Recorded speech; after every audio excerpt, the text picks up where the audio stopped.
Africa is becoming more populous and richer. It has experienced unprecedented and uninterrupted economic growth for the past 3 decades. But if African countries are to become economically successful, their governments will have to implement adequate policies which contribute to the expansion of the private sector, job creation, and an increase in the productivity levels. Corruption must be dealt with in Africa. Unemployment, mainly among the youth, is another challenge facing African leaders. These and many more issues that hinders our growth will be discussed on the banner and provide the why, how, and what to accelerate the continent's dream of economic freedom. Watch on the banner every Saturday. It's going to be hot, heated, but focused. Africa's future success will depend on stability, sound policies, and solid institutions. Don't miss this.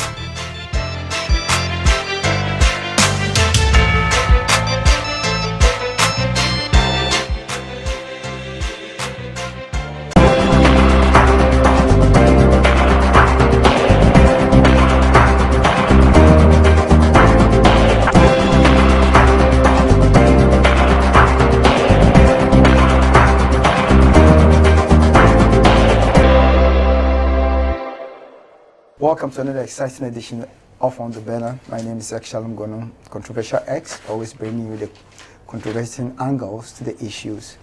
Sometimes I need to extinguish them, though, like I've always said, I need a fire extinguisher by my side at times. But that is the nature of the program, On the Banner. Like we always do between the hours of 3 and 5 each Saturday, a replay between the hours of 2 and 4. Very conversational and very simple so that you can also be part of it and interact, enjoy every little bit of it, very non-technical. I just have to acknowledge those who have made it possible for you to watch us wherever you are, via satellite, via YouTube. You can also find our programs on www.businesstvrafrica.com by clicking on the watch. And on YouTube, just as a reminder, you can get us www.youtube.com/businesstvrafrica.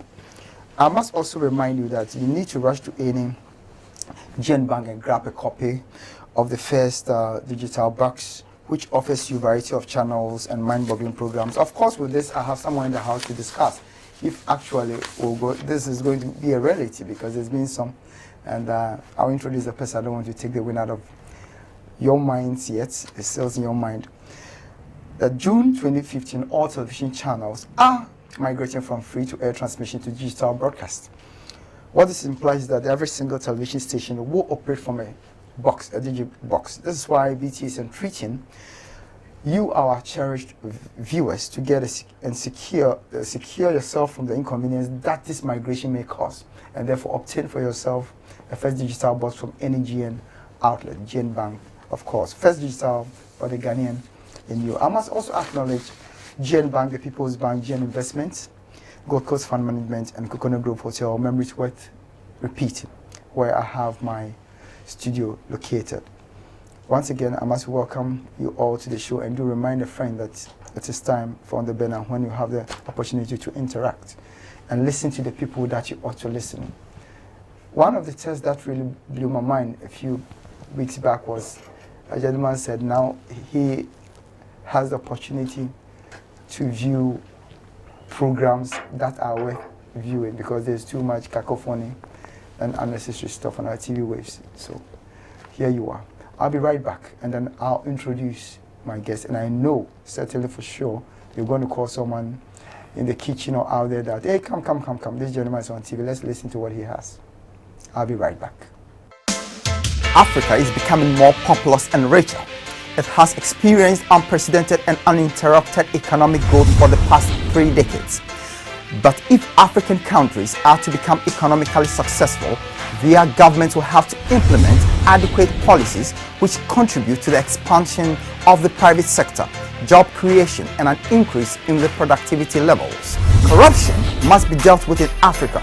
Unemployment, mainly among the youth, is another challenge facing African leaders. These and many more issues that hinders our growth will be discussed on the banner and provide the why, how, and what to accelerate the continent's dream of economic freedom. Watch on the banner every Saturday. It's going to be hot, heated, but focused. Africa's future success will depend on stability, sound policies, and solid institutions. Don't miss this.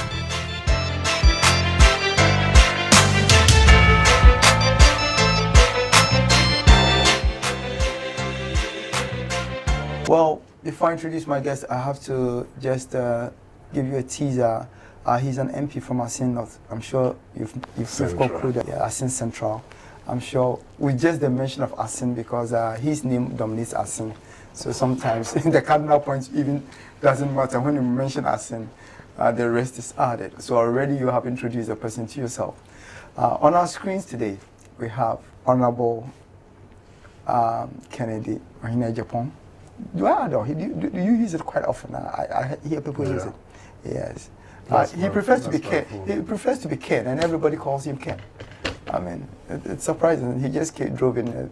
The light, you know the way I do this program, the light part of it is someone saw him in the parking lot and just asked, oh, is he driving himself? I wonder what Ghanaians expect from big names. I mean, you always want that kind of traditional, carry them in palanquin, but no, it isn't everybody who wants that. No wonder sometimes when politicians are bullying us and we say they are arrogant. Our expectations from people like us are too high. So I'm humbled to have people who are humble like him. Honorable, welcome. Busy schedule, but you've made it up at last. Since morning we had to have a meeting in the morning. It wasn't possible. You had to go round, meetings here and there. Thanks for honoring the invitation. You're welcome. To start with, recently you had a demonstration, your party. I call it the Dumso demonstration. Were you part of it? Yes. You went for you were part of the whole thing? Yes. Okay, I didn't have time to view it in fully, so I needed to find out. Were your expectations met? More than. When you say more than, what does it mean? What I expected, I knew there were a lot of people going to attend. Yeah. But the crowd I saw was overwhelming. In actual fact, I started my work from multimedia. Okay. I went for 2 programs, Adom TV and Adom FM. So when I look at my time, I realized time was running. Yeah. And as soon as I crossed the traffic, the Sadisco traffic, I met the traffic right there, heavy traffic. So all over. I got out of the car and asked a gentleman who was going with me to drive it. So I walked to Brasport. Yeah. And when I got there, they had just made a move. Okay. So I joined it. And when we entered the main circle of PTC, I mean, John Bodu came back to tell us that, look, the crowd is way up to Kingsway. All right. And I was shocked. Wherever we got to, people were standing on the porch, some in the windows, waving. I viewed that on telly. I mean, it was overwhelming. The question is that you made it more party stuff than a national thing, because this really affected everybody. And I hear that even some NDC supporters, joining it just, as a sign of nationalism or, seeking our welfare, the general good of Ghana. But the adverts, the public relations aspect of it was just only like mere MPP, so they saw it as more of a political campaign to whip up some kind of sentiments or sympathy for your party than the main issue at stake. What do you make of such a statement? What is the issue at stake? Yeah. I mean, were we wearing party colors? No, it was red and black. Okay. I was wearing black with a small red, I like the bubus, the African prints and all those things.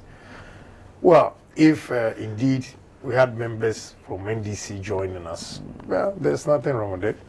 I mean, because they are all suffering. Yeah. Most of them are suffering just like us. We did not politicize, but since we are the initiators, we wanted the whole country to know that MPP has taken bold steps to demonstrate against whatever wrongs going on in the country. Last week, Monday, I went to EcoBank at ANC Mall, and when I got out, walking towards my car, a gentleman stopped me, Ken. I stopped, and he said 2 things to me. He said, look, MPP is the weakest opposition I've ever come across. You're always lambasting your party. I know That is sarcasm. No, that's the statement. The guy just said, MPP is the weakest opposition I've ever come across. Then I asked him why. So with all the things going on, we cannot do anything. What is Nanado doing? Tell him to lead a demonstration. Then two, he said, I'm also very, very disappointed in students of this country. Do we have students in this country? And he referred me to their days in the university. What they did to a champon and the rest. Because it's and I also explained to him that these days, the political leaders, the student leaders have now become politicians. And politicians actually go out there when they are having their elections to make sure that their party people become the leaders of it. And of course, if you succeed like that, it makes it difficult for these same executives who are supporting the government to demonstrate. You are raising a very serious issue here, and I've been thinking about it. I need a whole program for this issue you raised about the politicization of I'll grant you another time. Yes, it's a crucial thing. It's damn crucial. You know, because their last election, you had ministers going to stay on campus just to influence. A situation like that, you find it difficult to get students mobilizing and demonstrating against the government for the government to sit up. So it's a problem. So that evening, I booked an appointment and went to Nana. Said, look, Nana, things are getting out of hand. And this is a message that was given to me. And I think I have to carry that. So you need to lead a demonstration. And a week later, the General Secretary announced that on the 18th, they're going to have a demonstration. I said, good. I was supposed to travel. I said, I'll wait. And to be supposed, I'll be honest with you, this is my first time. All these years. Joining a demonstration? Yes, this is my first time. I always say I'm busy this or doing one or two things. But this time, I decided to stop and go there. I woke up around 5, made sure I was at the station to grant their interviews for them, and still went ahead. You know, what is happening in this country, my brother, is pathetic. And when I look at young ladies and young men like that, including myself, I'm not so yeah, old. I pity. Well, then I pity them. I ask myself, what is the future? With the current trend of governance in this country, the youth of this country, they have no future. Because whatever you see, whatever decision this government takes, is only to serve a group of people. And any leader who wants to be a good leader must not be seen serving a group of people. Is it a reality or a perception? No, it's a reality. It's a reality. Anything you see this government doing is just serving a group of people. But he is obliged to serve the entire country. Okay? And what are these groups that we're talking of? It is only the hierarchy of even his own party. It doesn't even get to the bottom. Your party was also criticized with similar things, that it was only for the elderly, not the youth. Fine. There was some agitation that it was too much of septuagenarians and elderly people and elite. I agree. I don't have a problem with that when you take that step or perception. I mean, you have to be fair. You've always been as it tells you how politicians are.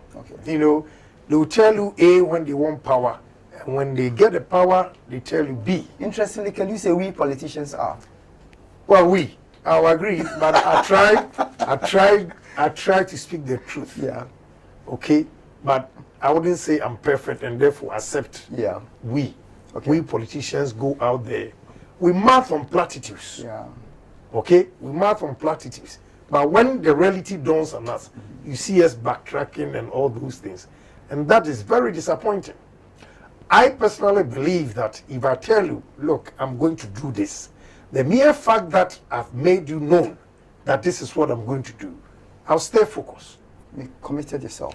Case closed. So the priority is, for instance, in 2008, when President Mills was campaigning, said Dumsor will be the thing of the past. Because under MPP, we face similar problems. Okay. But not, the magnitude this time is way higher or above what we experienced in 2007. The intensity, that is true. Right.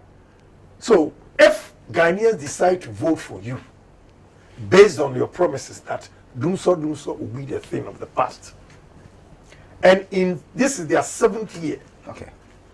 Okay? Dumsor will be the thing of the past. But today, what do we see? Dumsor has worsened. And businesses are collapsing. Businesses are folding.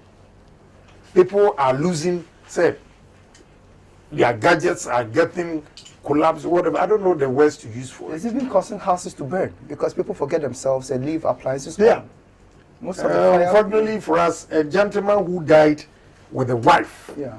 with that generator, is from my constituency. Oh. Yeah, I think I comforted. You know, so with what is going on in this country, my brother, we cannot sit down unconcerned. I think I subscribe to what the gentleman described my party as the weakest opposition. So what you did yesterday was justified. The first one, they are yet to face whatever if they don't act.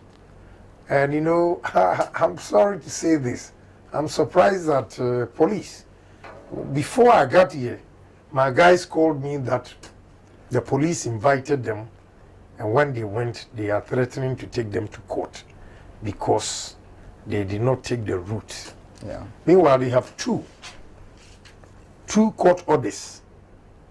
One describing where they should go and the other, you know.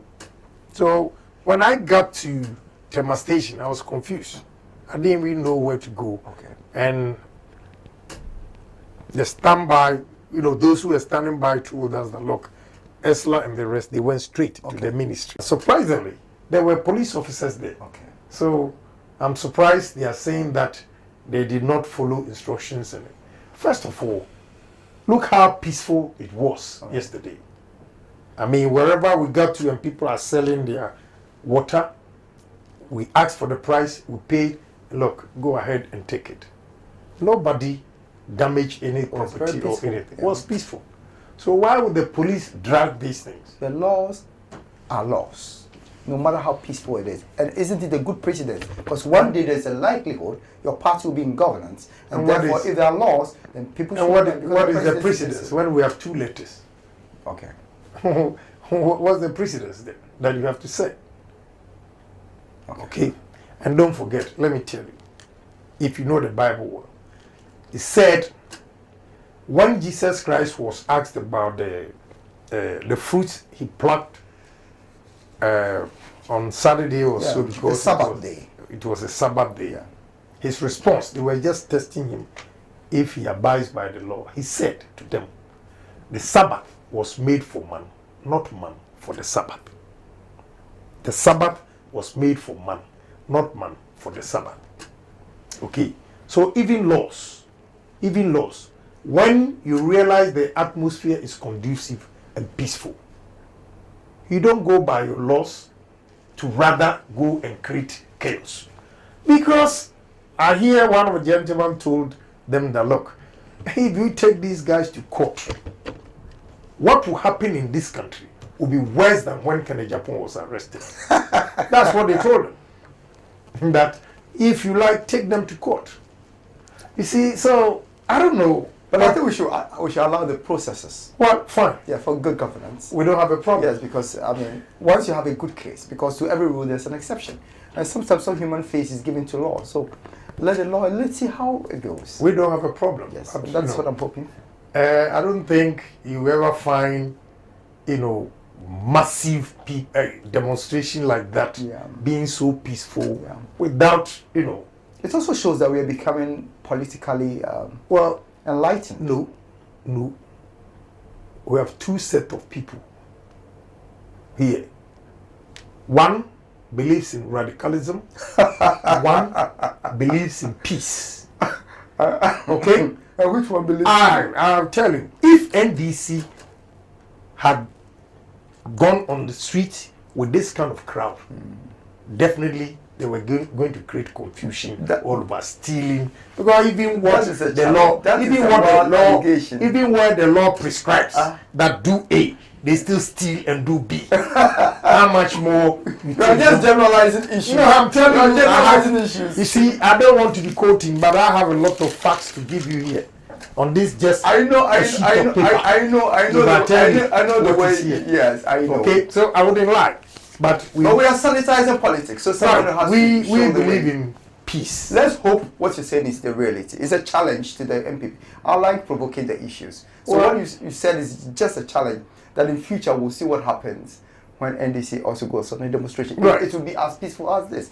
I will see politics evolve to a certain level. Say thanks to God. They are also creatures of God. Well, so we pray. You don't have to be so pessimistic.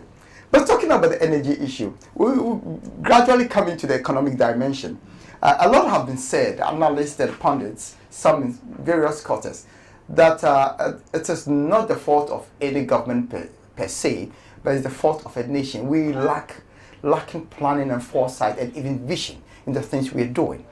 We're not taking the growth of population, industry, nothing into consideration in any facet of our lives, from education, health, whatever, to the extent that we have people sitting on ground to write, sleeping on floors in the hospitals, etc. So as a country, you cannot shelve this blame on anybody's, shelf or home that he is solely, but it depends on the way we go about it. So it looks like we are not being realistic with ourselves, and therefore the demonstration was not called for, but rather you could have professed some solutions or alternatives.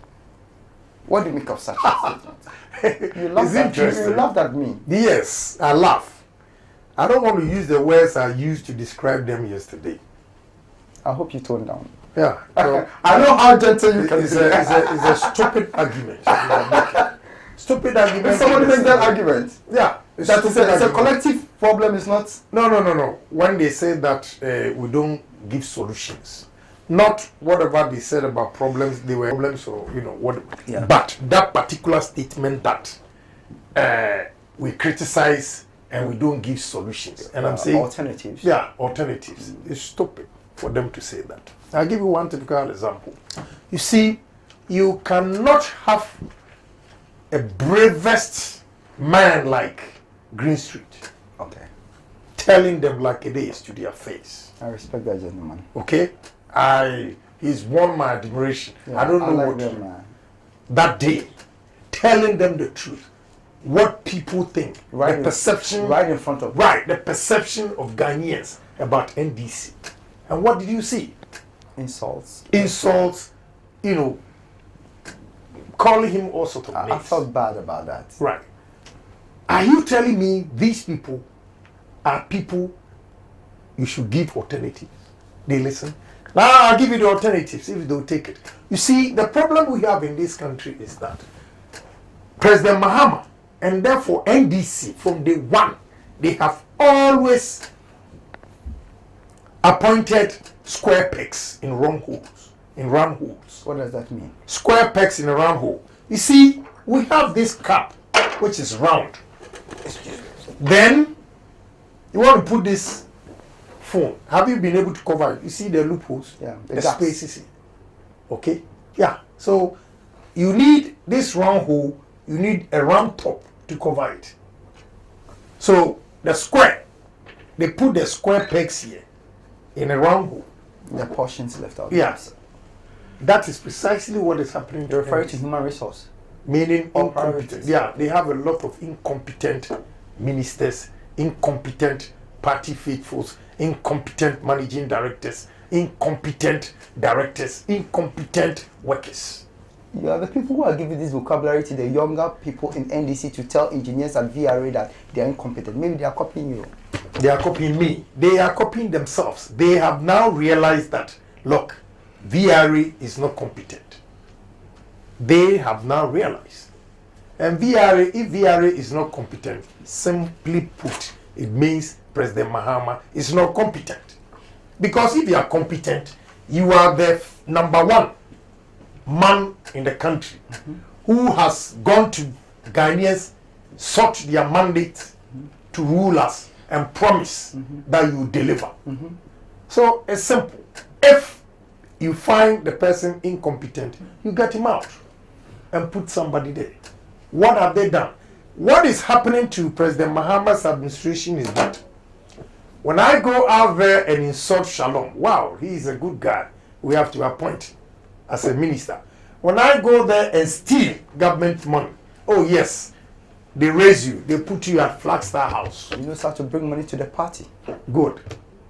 Then what happens? But that cuts across. Every party I disagree with you. President Kufuor will not cherish you for stealing. President Kufuor will not honor you for stealing. President Kufuor will not honor you for insulting. And I can use myself as an example. You know, I went there to lobby for a gentleman. Okay. And every person that I've given the name to President Kufuor, he honored it. That one, I have to give it to you. You know, but that particular person, President said, okay, do you think this guy will be submissive and do the right thing? I don't like the way he comments on certain issues. He conducts himself in the public. Yeah, so he's sorry. And I have to accept that because almost everybody I lobbied to get a position, that man did it, the president. So with this particular person, this is what he said. It means he assesses everybody. He will not just give you the position. He has time to right. assess. But what do we see today?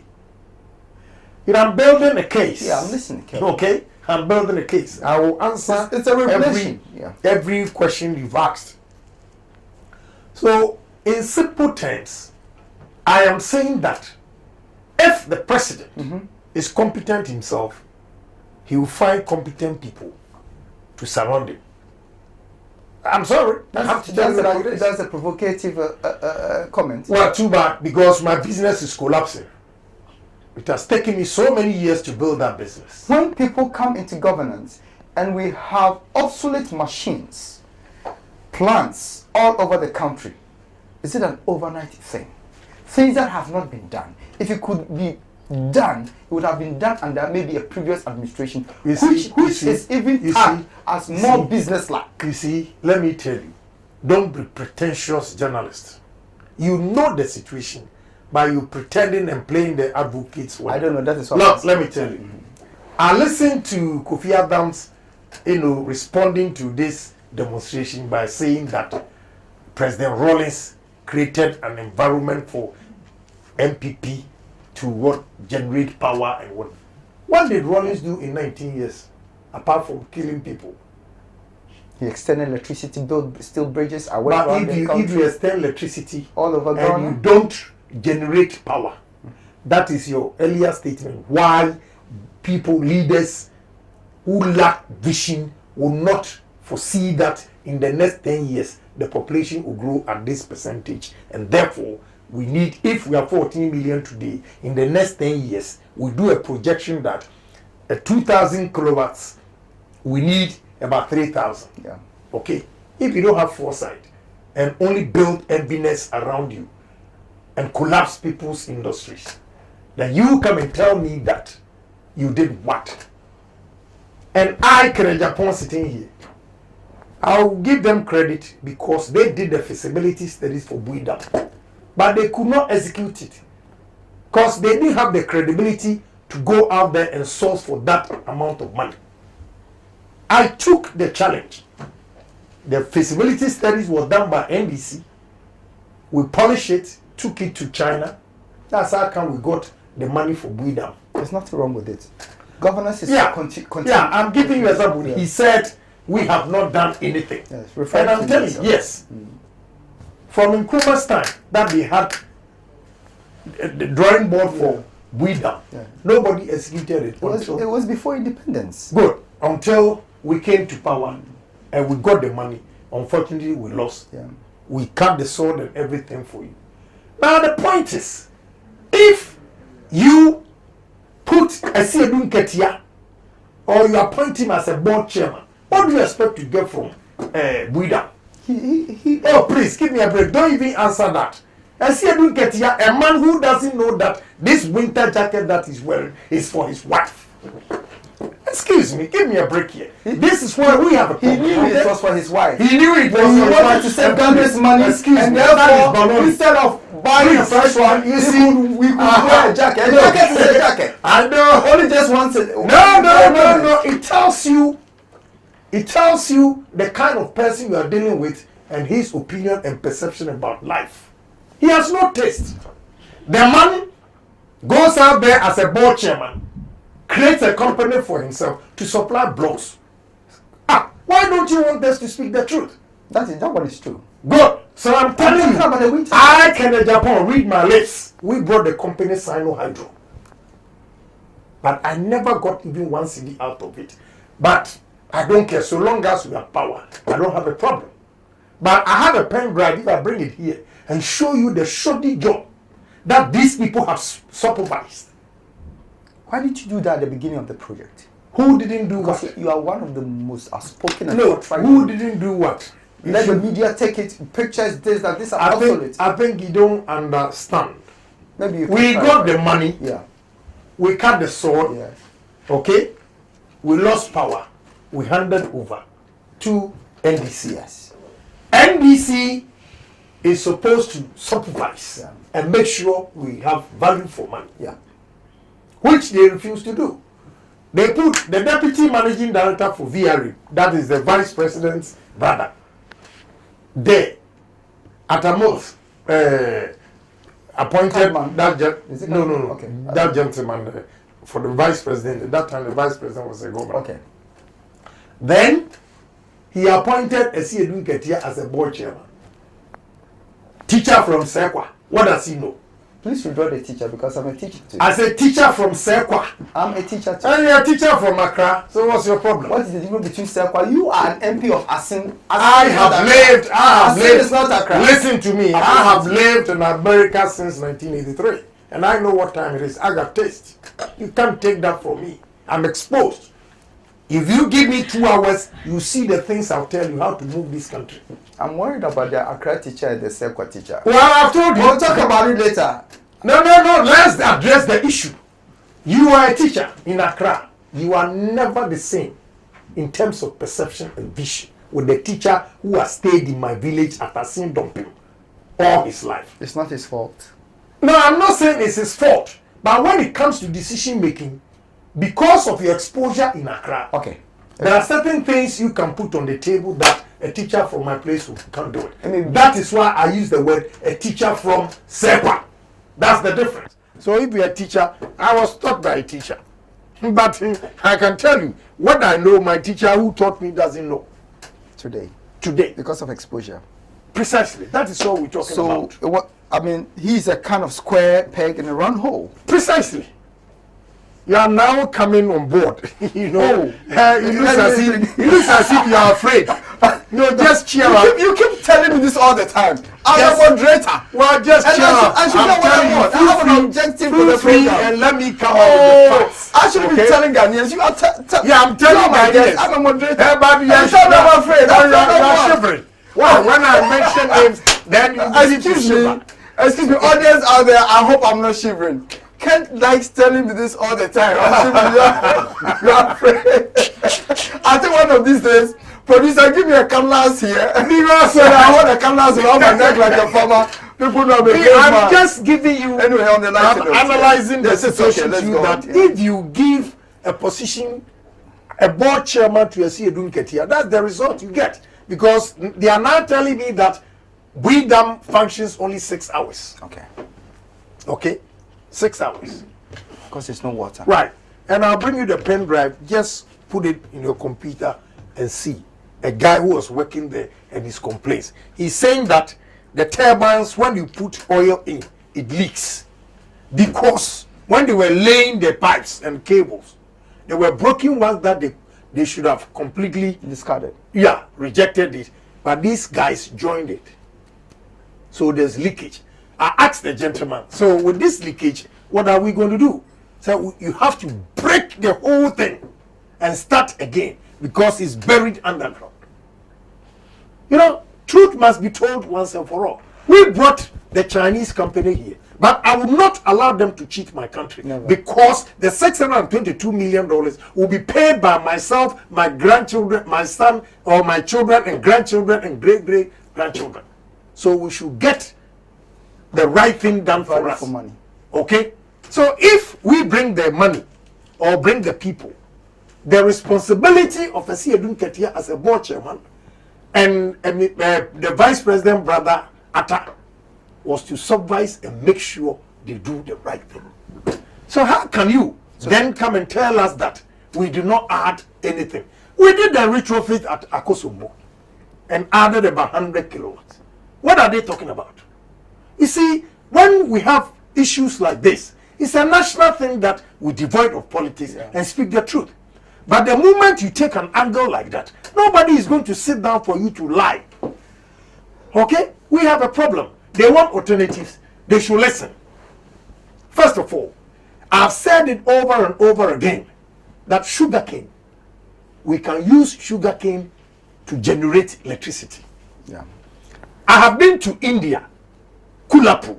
Kulapu in India is an area where they grow the sugarcane. Okay. We have a lot of sugar plants. When they extract and get their sugar, the second thing they get out of the sugar is molasses. Yeah. Then they do alcohol. They go about another a mile away and set up alcohol industry over there. The byproducts of that alcohol gives them sawdust for chipboards and plywood. After the plywood, the last byproduct they use to generate power for the plant itself. And whatever left over they have, they sell to the national grid. I have told them a million times, you can use sugarcane. You see, when we talk of exposure, it is not just sitting in this room and you think that's it. You need to travel and see. We went to Thailand. Thailand, the chiefs of this country should listen. When they receive land cruisers at the expense of their people, their subjects. We went to Thailand, the king's house. Everything that he eats is produced organic from there. Milk, when you see the sophisticated machines for milk, everything, Thailand, the king produces it from his own house. And he has a small school, technology, that they are always inventing something. Researching and all that. So they took us to another village. Cassava. Cassava they produce cassava and use it for about 30 different products. And after the 30 different products, what is left? They generate power. So all like what we are seeing, they will never throw anything away. Yeah, they will never throw anything away. That is we are wasting a lot. Yes. Let us go to Holland. You see, from Aflao to Nzema, Okay. the coastal belt. That is where we have to put the windmills. And my brother, when you go to Holland, where they have almost all the farms have windmills. They generate the electricity or the power from the windmill. Yeah. They build storage facilities for their potatoes. They use this wind energy to store potatoes for 8 months. To aerate the potatoes. Yes. Let's come to solar. As I speak today, what America is doing, especially in New York City, is that all the high rises, if you decide to go on solar, depending on the size of the property, the government goes from 20% to 75% subsidy. Just to get you off the national grid, they call it Con Edison. Okay. Okay? All these things are there. Let me give you the last thing we did after the Bui Dam. We cited 13 rivers points. In my constituency, there were 2 of them. River Pra, that's between Asin and Adanse, which is Ashanti and Central. We're going to dam it to generate power to supply Asin and Adanse area. When you do that, you take Adanse and Asin from the national grid. Okay? Again, in my constituency, we have area called Asin Ewusem, where the estuary of Ofin and Pra, where they meet. Yeah. I paid that time 300 million to construct the road from Asin Ewusem to the estuary, because that was the condition before we will qualify for them to build the mini dam. So there were 13 rivers that we were going to dam. We call it mini dams, just to get all these districts off the national grid. You see, MPP is a party with vision and have all these things.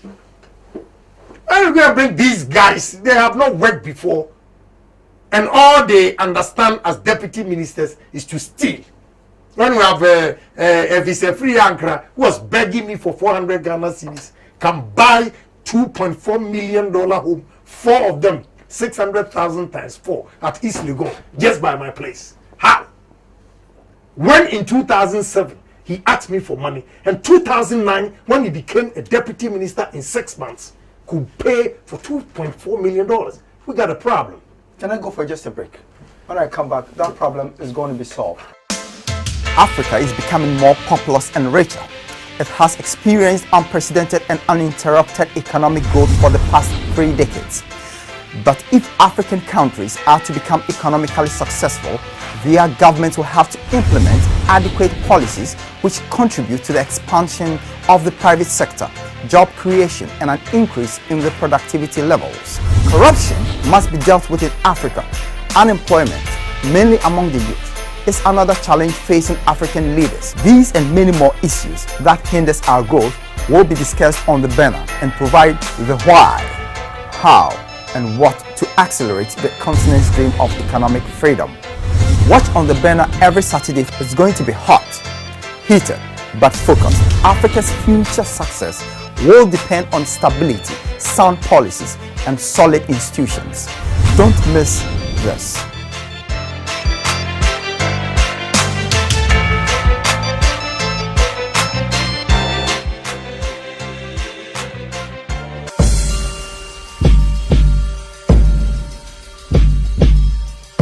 Hi, I'm Emmanuel Abouadjiri-Afi. Anna Maria Nyam. Charles Ayete. Salut, je m'appelle Atina Maran Koulibaly. We mean business, we talk business, and we follow business issues internationally and locally. You may want to join me for in-depth business report, For in-depth business analysis and investigative business stories, join me live on BTA. on all business angles relating to your business. Watch Business Stories live on BTA with me, Anna Maria Nyame, at 7 p.m. On the business stories. Every 7 p.m. Je vous invite à suivre la nouvelle d'affaires en français sur BTA du lundi au vendredi à 19h. We've got your business.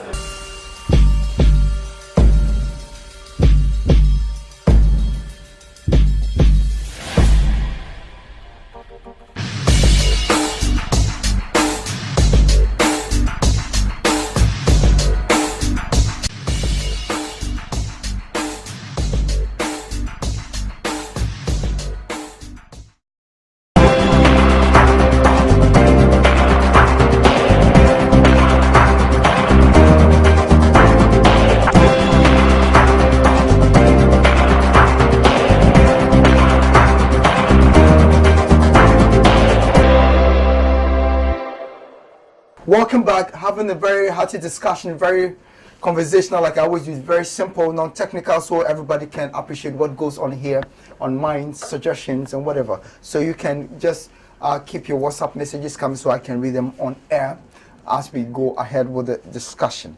Well, still in a discussion with Honorable Kennedy Agyapong. I prefer to call him Ken. I mean, it's simple, and he responds, to it. Ken, a lot has been said about solutions and all that.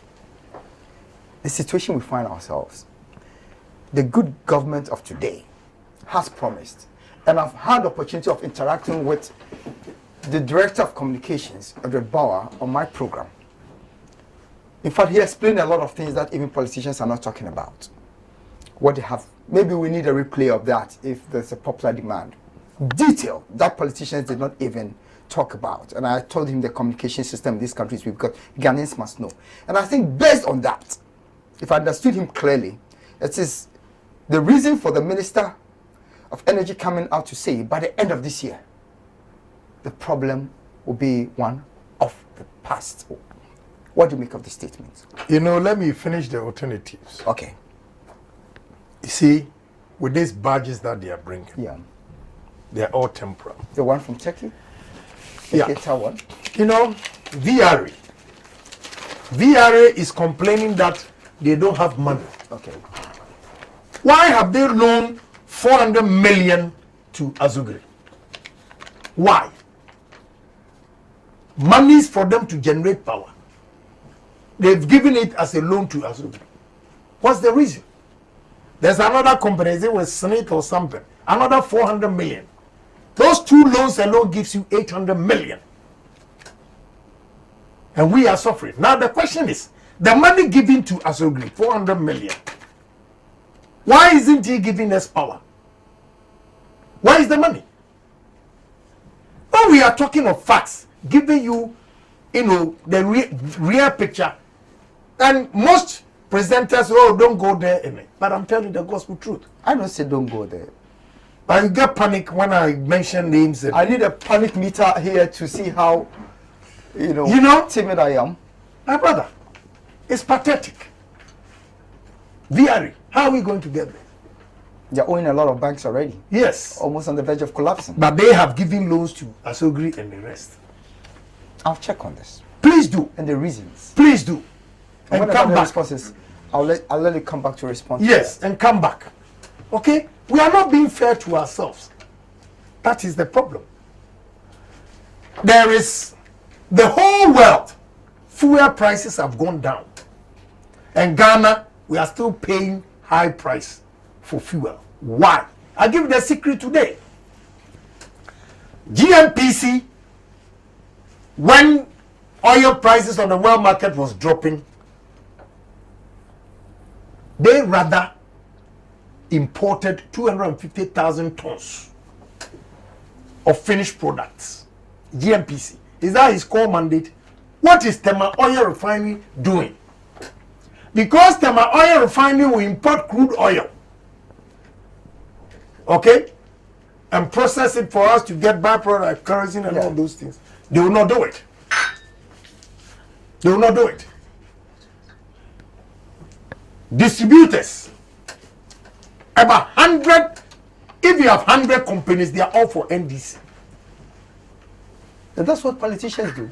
Oil distributors, they have also imported their oil into this country. And because they are all for NDC, they are not prepared to reduce oil prices for them to lose.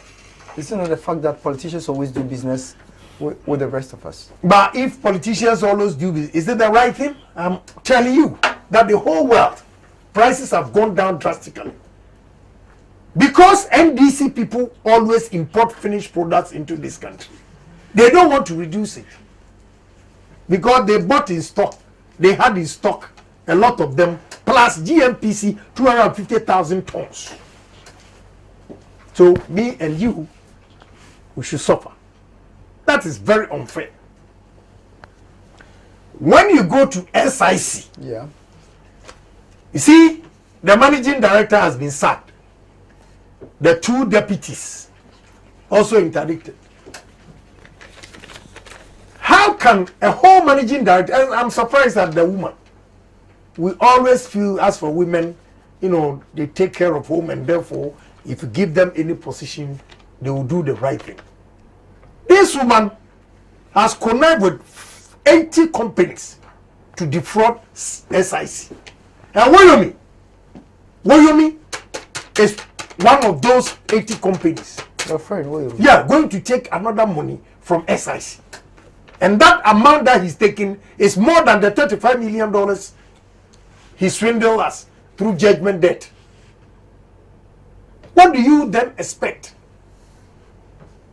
And when we are demonstrating, you tell us, so what? So what?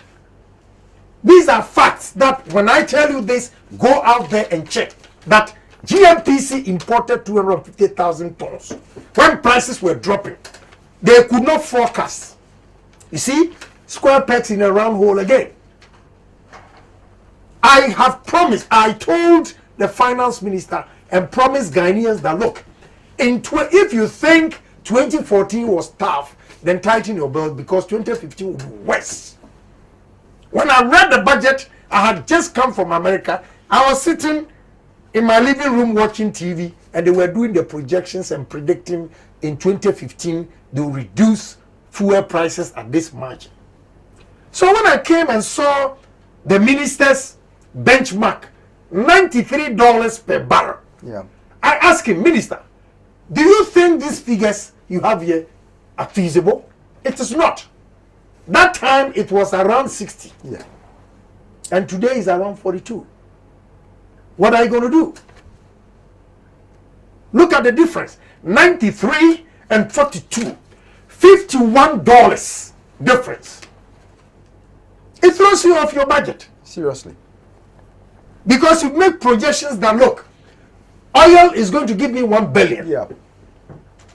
Today, if it is 51, I mean, the difference is 51. Yeah. We are selling it at 42. How much are you going to make? It is less than the 500,000. That was unforeseen. Yeah, about less than 500 million. Yeah. Unforeseen. If you have smart people, committed people, they will not come and lie.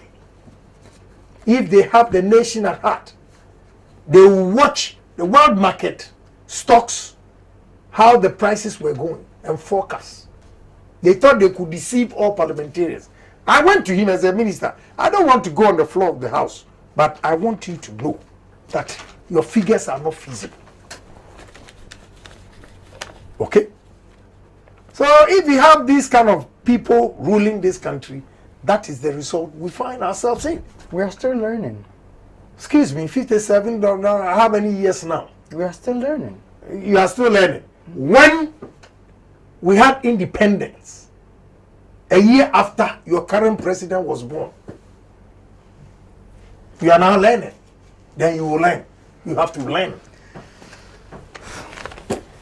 Ken, as a businessman, when a minister tells you that at the end of the year, bogus, we stabilize, bogus. Until I see that, I'm sorry, I'll not even let you plans are being brought in. What plans? What plans? What plans? Refurbishments are being done. When the president goes out there to cut a deal with Turkish people to bring a badge, when VRA is producing at 8 cents, between 8 cents and 13 cents per kilowatt hour, you go and negotiate a badge for 10 years. Is that an emergency? 10 years for 17 cents kilowatt per hour. Give us a break. And you know, that badge, the earliest we can get it is September. Because they are now instructing GMPC again to pay on behalf of ECG. I have the Attorney General's letter with me. Attorney General, I think 5th of January, instructing GMPC to pay on behalf of ECG. You see how they are collapsing every industry. They finish VRA, they are finished ECG, now they are finishing GMPC. We are expecting the West Africa gas pipeline to be quite regular.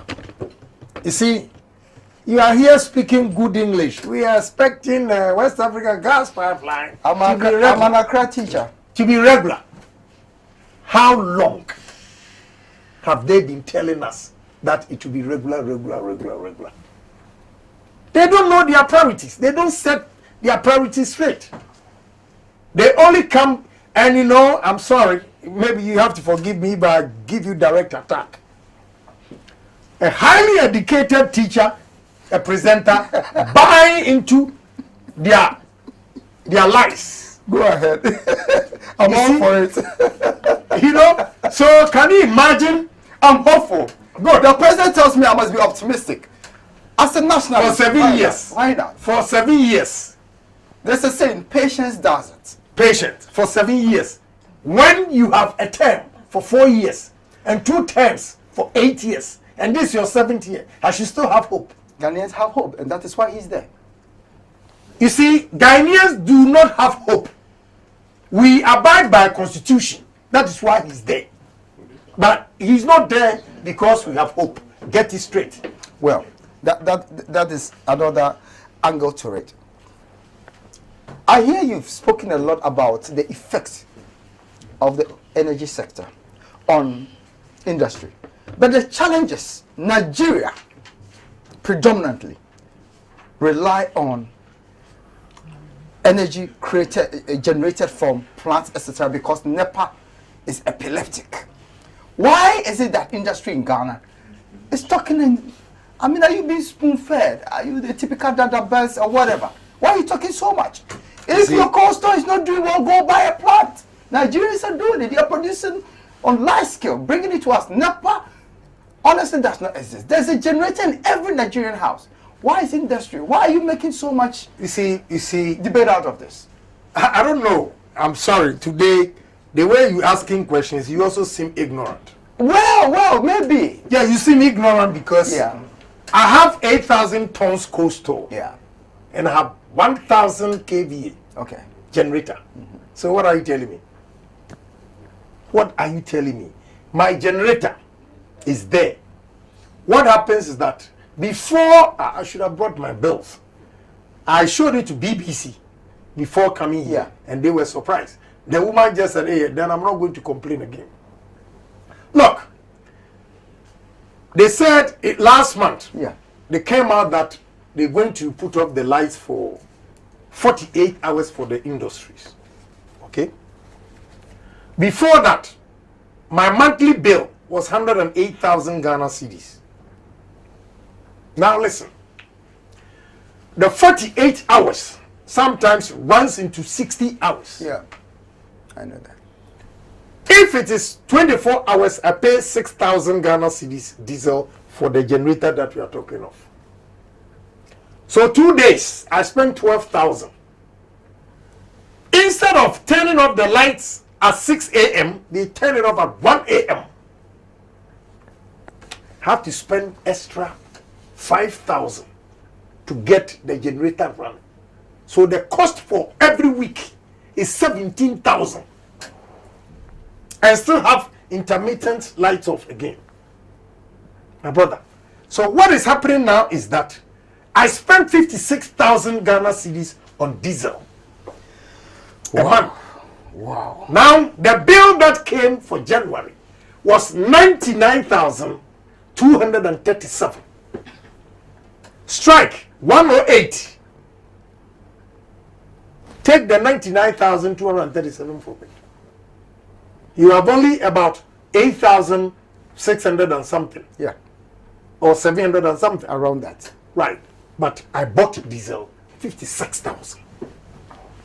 What kind of projections can you do? Tell me.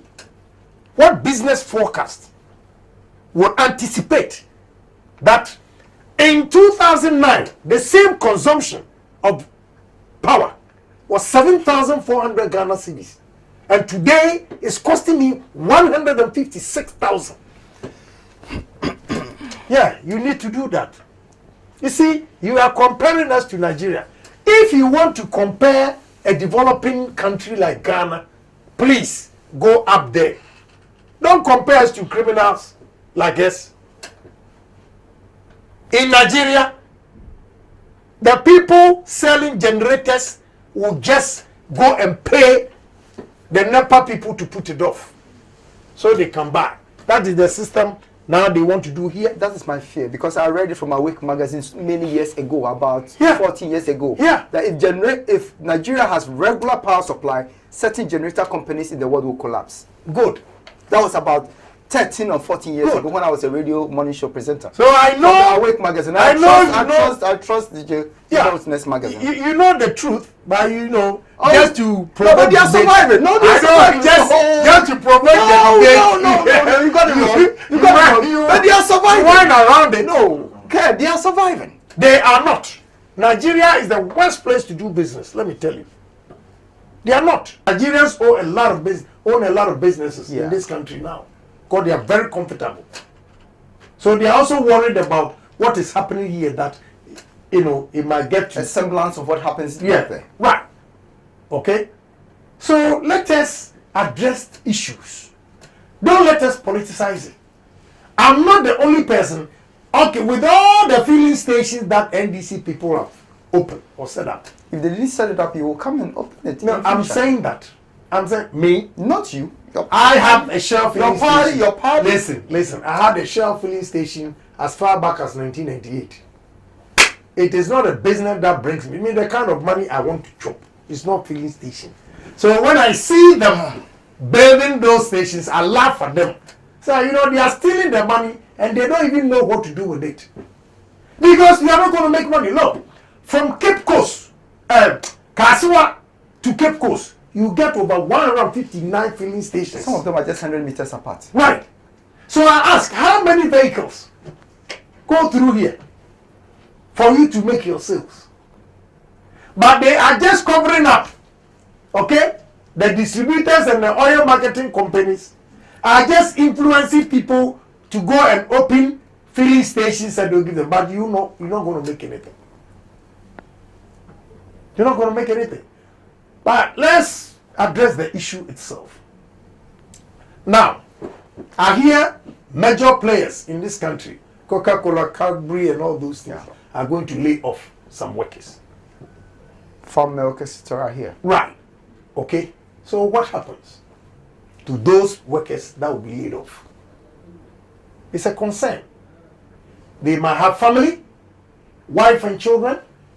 They need to go to school. They pay taxes. So our tax will go down. Yeah, that is a vicious cycle. Good. So government revenue drops. Precisely. So if we don't address the issue once and for all, it's crucial. They should stop referring to the past and let's deal with the immediate problems. You need short-term solutions, medium-term, and long-term. A national approach. Yes. So that we don't hear about do so again. Very vital. I will not politicize when it comes to this. Okay. Because successive governments have all failed in addressing the issue. Relatively. Yeah, relatively. Because some, this time, trust me, a lot of people are feeling it. I would hope that before 2016, but politicians always have the magic wand, the Midas touch at the last minute. So let's hope by the end of 2015, by 2016 January, this will be a thing of the past and the campaign will shift elsewhere. Don't smile. Do you think we can survive from now till December? You are taking it easy. It is not simple, my brother. It is not simple at all. And nothing can be done within the interim. Good. So what will happen? So we have to contend with the situation and hope for the best. And hoping for the best, what happens to Ghana? That is my question. We're in a quagmire. There's no way out. So we just have to make do with what we have. The little. There is listen. There is a way out. If NDC, they want alternative, they should stop stealing the money. What has money got to do with power? What has money got to do with power? Money is everything. Because when you have the money, you can go and buy a bike today and bring it for emergency power. So why is asking? We don't have money and so I am saying that they should stop stealing the money. IMF is coming in to assist us. So what is the money? Please, you see, you should be ashamed of yourself. Mention IMF. You sit here, God has given you your own destiny to run your affairs. You mess it up, and now you're talking about IMF, International Monetary Fund. To do what? Other countries deal with them. And what I'm saying is, you see, when you mess up, today I was reading about Greece asking for more time to pay their loans or whatever. You see, the conditions of IMF will worsen the situation for you and me. Yeah. The homegrown measures are already in tune with what the IMF's expectations are. They are happy with it. So they are happy with it because they are comparing the current situation to the bailout. I ask you one question. Name one country that IMF bailed them out and they've succeeded. Name one. If we learn our lessons well. How are you going to learn your lessons well? You see, when you want to play the devil's advocate, then you change your tone. If we learn our lessons well, you know it. That black man will never learn. Because understanding of governance to a black man is to steal money and enrich himself or herself to take care of his family. You're talking about so much corruption. We just recently read that politicians stash our monies in international banks in Switzerland. We should go after them. We should go after them. Do we have the capacity to do that? Well, why not? Why not? We can go after them. We need to negotiate with their government. How do politicians steal money? Tell me. You're a politician. You should ask, how do public servants steal money before politicians? Thanks for that correction. Now, when you're talking about corruption, let me give you. You see, it did not start from today. It started from your home. It started from my home. Yeah. Example of starting from my home is that when you first get a job, the advice parents or relatives give us is that, oh, Ken, oh Shalom, thank God now you are going to work for former minister Parkwesi Ndom. When I was working for you. Right. You thought I should bring one of your Jaguars home. Right. Okay. You see, psychologically, your salary could not even take care of your family. That is true. But now the extended family, the pressure, puts pressure on you to extend your hand to them. Indirectly, they are telling you to use foul means. Okay? Another culture of ours which is bad is that all the decent, honest people who sacrifice their life to work for this country and never stole money, when they went on pension, their relatives call them names. That is true. You stupid man, excuse my language on there. No, yes, yeah. You stupid man. Stupid is stupid. You were managing director for so many years, you could not even buy a block or a cement. I agree. And now we have to give you this. I agree. Some of us are not on pension yet, but they call us names. Good. Because this person of is that. your friend, this person is your friend. Yeah, because of that. And the uncertainty of our future. Yeah. Even hard-working people, when they go on pension, their salaries is nothing to write home about. So when they are holding any key position, they make sure they steal the money for a better future. Kind of insurance. Good. So it starts from home. Then you get to the public servant or civil servants. Because their future is bleak, they always want to make sure that whatever position they hold on tight. Yeah, they make money out of it so that they can live. Okay? Then you come to the politicians. When you look at President Mohammed's appointments, there are some young men who just came out of college. Is it wrong to appoint a young man? Hold on, let me land. Young men who just came out of college became Minister of Education when their lecturers are even there. Okay? Now, you see that the problem we have in this country is that the moment you go into politics, you are tired. Okay? So if these young men, the party goes out of power, what happens to their future? Okay. So now they have to steal. These people are within 28 and 35. God gave us 70 years. Yeah. And some go more than that. Others don't. Others stay at 70. Let us take the 70. 70 years. Yeah. If you appoint a 30-year-old man or woman as a deputy minister, he has 40 years to live. He has within the 4 years to make enough money to sustain him for the 40 years. That how much money? That's the calculation. No, so how much money is he going to steal? How much? The guy has never bought a car before. Now he has to get himself a car. He got married. He has to get the wife a car. They're making babies. They have to take them to good school. They have to buy a house or build a house, and not just one, because they need to secure their future. So how much money would it be enough for them? That is the question. And how do they get their hands on the taxpayers' money? Because this Very is simple.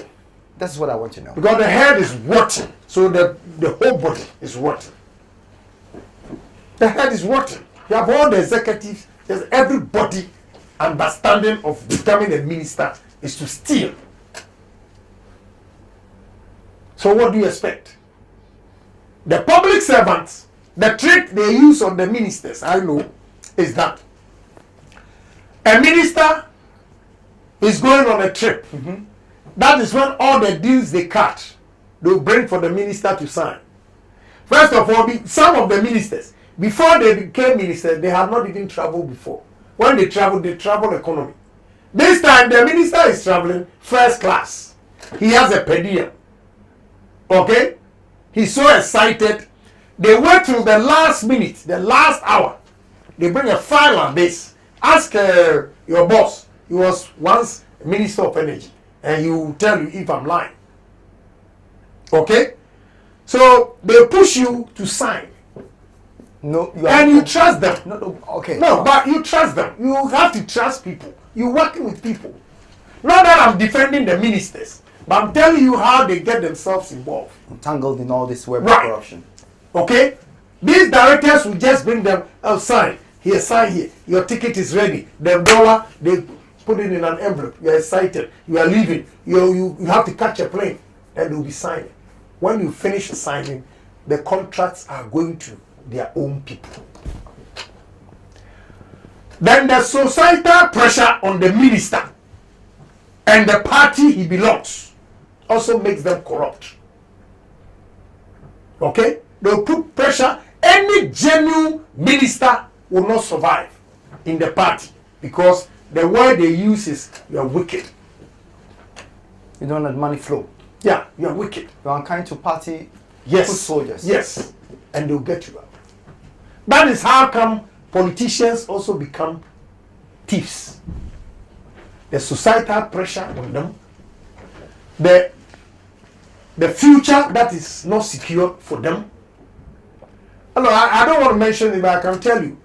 I'm not justifying why some ministers steal money or they have to steal. There's a former minister in our government that I think now he's sick. Okay. And he needed to buy. First of all, when I saw him, I said, look, minister, you have to go and check up all these. Oh, they say by 4 them say, well, please, don't even go there. I know you don't believe in those things. Yeah, please go to the hospital and stuff. Well, they said I'm going to pay 350 Ghana cedis. So what's about money? And minister, you mean you don't have 350 Ghana? I said, Ken, I don't have. I said, what? At the forecourt, I said, take this and just go and do the test. So I gave him 500 to go and do the test and bring it. After the test, he was asked to buy 2 medications. And did not even cost 1,000 Ghana cedis. And the man didn't have it. I swear to God. I said, wow. He didn't have it because he didn't steal? Or he spent? Well, maybe mismanagement. I wouldn't vouch for him. Yeah. There's nobody, not because he's an MPP, I will come and sit here and say he didn't steal. Yeah. No way. I will not vouch for anybody. Maybe he mismanaged his, or he did not steal. Okay. I cannot say anything about that. Okay. But with this, I was talking to the leadership of Parliament and said, look, you need to secure these people's future. Okay. If they have a security, that after serving this country, when we are sick, the state will take care of you. Yeah. I tell you, my brother, it will minimize the stealing. It gives them hope that after serving my country, if I'm sick, society, the system, the government, take care. Irrespective who is in government, I've served the nation. In appreciation of what I did for the nation. But with this situation, anybody who looks at that minister, if you're a minister, you think twice. Yeah, you think twice. I'm not justifying anybody. So we lack systems. Yes. We need to put systems in place. Systems to ensure. To ensure that people who serve the nation will benefit from whatever systems we put in place. Okay. If not, forget it. They will continue to steal. But with all this said and done, the rate at which they are stealing the money is too much. It's too much. Is it possible that when we have a change of government, if these allegations are true, we can bring there's a system to really detect that monies have listen, let me tell you, I'm an MPP guy, but I serve Ghana first. I don't care if you're MPP and you steal the money. I'll blow your cover. You've done that before, I'm aware. I'll blow your cover because we need to save the future of the youth. We cannot continue to do this. And me, I told Nana, I said, Nana, me, I don't want any position. I can sniff. I get a lot of information. And I'll report and tell you that, tell the person that I can Japan said that. I want him one-on-one. And you have to fire that person. And it's not only firing. Make sure they go to jail. Because you've done that before. Your party has done that before. Well, I will continue to do it because posterity will judge all of us. And with all these monies, people who have stolen during Mills' time, about 4 of them that I know have died, and their relatives don't even know what to do with their properties and their assets. So why steal? Because the pain of the people come as a curse on you. You know? The law of karma. You know, so as for me, any change of government, I'll be a vigilante. On that one, I'm sure many Ghanaians will pray for a long life for you. Well, this is about time. But you can't fight it alone. You need a team. Right. So we should all fight.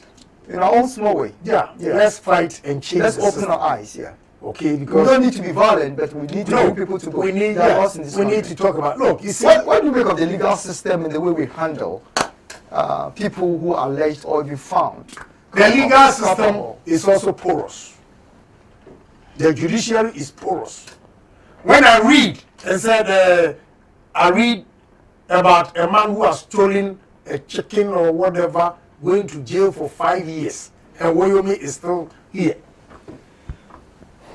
Woyomi is still here. How would I have confidence in the judiciary?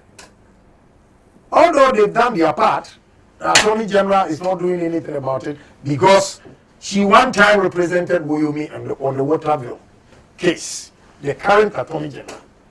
So how is he going to take the money? So we have a major problem at hand, dishonesty. The level of dishonesty in this country, the cronies coming together to murk this country. That is my problem. They have threatened to kill me. I will continue to say it until they kill me. I am not going to be scared of any human being in this country. Wow. So long as I see the future bleak for the young men and women. I have strong intuitions. So I think it will be the worst thing ever to happen. Because, I don't know, but I think words whatever, it's enough. So I'll leave it like that. But those are just, I hope that, they don't realize their dreams because a lot of Ghanaians want more of your kind. Let's look at the dollar cedi. In recent times, there's been a lot of stability. You call that stability? You see, in 2013, 22nd December, a job that I did for the Ministry of Energy in 2008, They refused to pay that money until December 22nd, 2013. They paid $11 million, $150,000 to me. When it landed in the account, from Bank of Ghana to my account, the commercial bank account, like it's a Greek bank, the exchange rates, I lost $1.6 million.